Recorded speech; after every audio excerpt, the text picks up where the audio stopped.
vamos pegar uma atividade que é assim exemplar.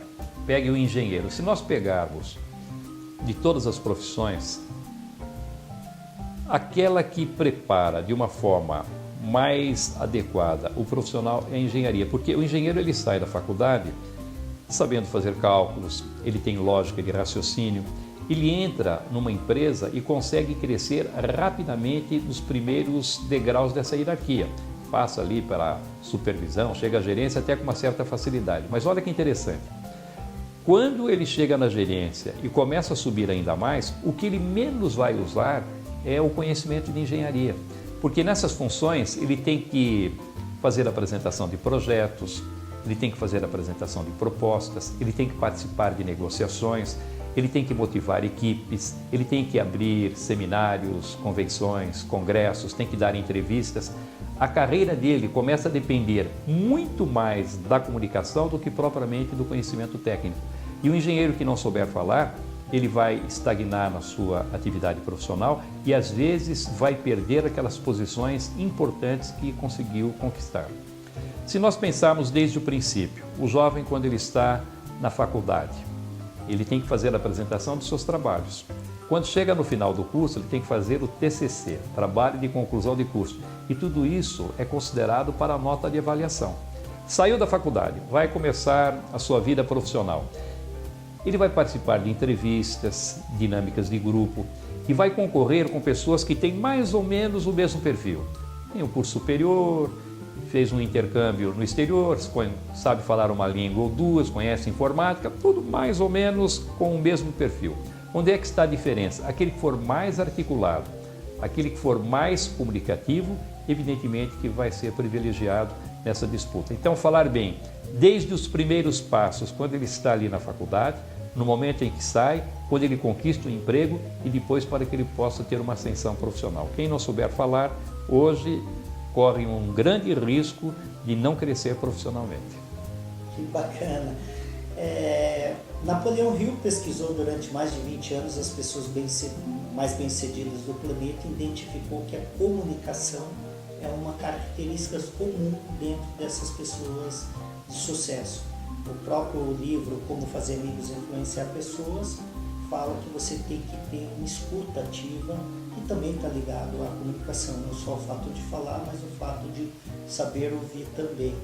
Quais outros elementos aí que as pessoas têm que se atentar, professor, ou buscar um conhecimento para melhorar, para que ela potencialize essa... Além da comunicação ou dentro da comunicação? Ou dentro da comunicação, né? Porque a comunicação também ela é extensa, né? Por exemplo, tem a comunicação persuasiva, a pessoa que é persuasiva ela consegue escalar muito rápido, convencer mais rápido, né? Então, dentro da comunicação, o que seriam as principais áreas aí para as pessoas até buscar conhecimento, né? Buscar aperfeiçoamento?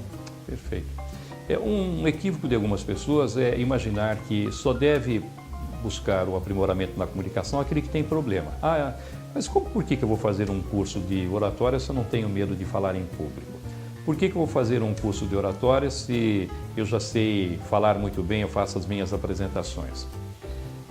O fato de a pessoa não ter medo não significa que ela saiba falar bem. E o fato de ela falar muito também não significa que a comunicação seja a comunicação mais adequada. A pergunta que eu faço é essa: você conhece muito bem o seu estilo? Você sabe exatamente aquilo que pode ser explorado na sua comunicação? Você sabe fazer uma leitura adequada do tipo de ouvinte que você tem?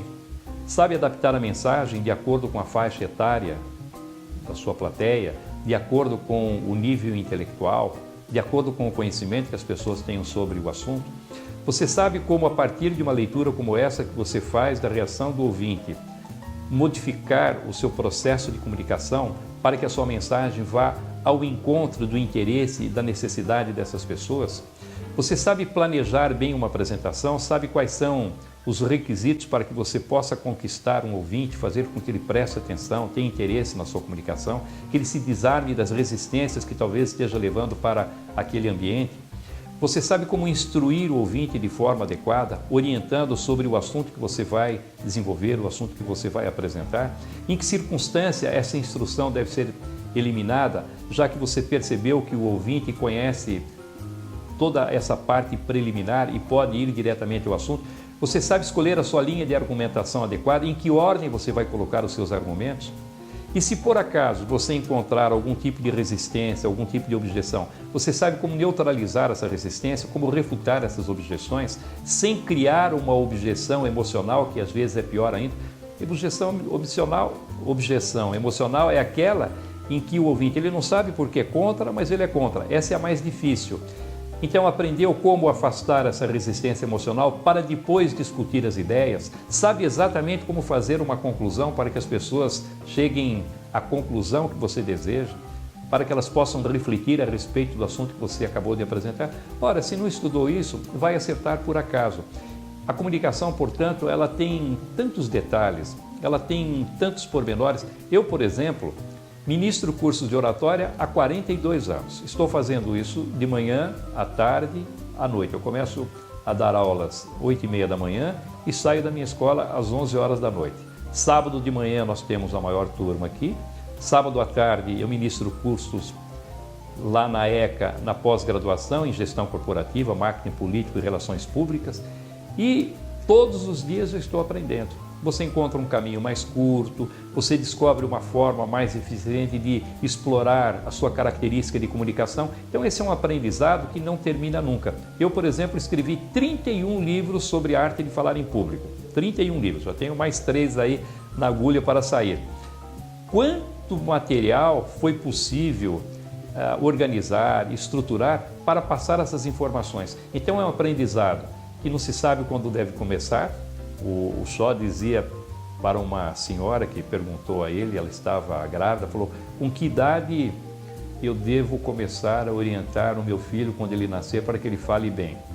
O Shaw perguntou: a senhora está grávida de quantos meses? Ela falou: estou com 9 meses. Então a senhora já está 9 meses atrasada, porque deveria já ter esse tipo de orientação até antes de nascer. Então, desde o momento em que nós nos conhecemos por gente, passando por todas as fases da vida até o final. Eu tenho alunos aqui que chegam aqui para aprender com 83 anos de idade, já tive alunos com 93 anos de idade. Quando você pensa que a pessoa já está se preparando para encerrar as suas atividades, ela está querendo aprender. E talvez não para usar na atividade profissional, mas para o relacionamento, para que ela seja também uma pessoa muito mais feliz. Bacana. Eu tenho a língua presa, eu morei 10 anos no Japão falando japonês, né? Nasci numa cidade de 12 mil habitantes que fala muito caipira, então eu tenho muito que aprender. Você? Pinhalzinho, São Paulo. Pinhalzinho, lógico, eu conheço Pinhalzinho. Show, buscar conhecimento sempre, né, Reinaldo? Professor, eu queria finalizar com uma sugestão final. O que você falaria para as pessoas que estão nos assistindo, para que ela então tome uma atitude, tenha uma iniciativa para começar o seu turnaround e começando pela comunicação? Todos nós vamos viver muito mais. O jovem hoje, se ele não tiver um problema genético, ele vai viver mais de 100 anos. Então você que está me ouvindo que é jovem, saiba disso, você vai passar dos 100 anos de idade. Então você vai ter que trabalhar muito.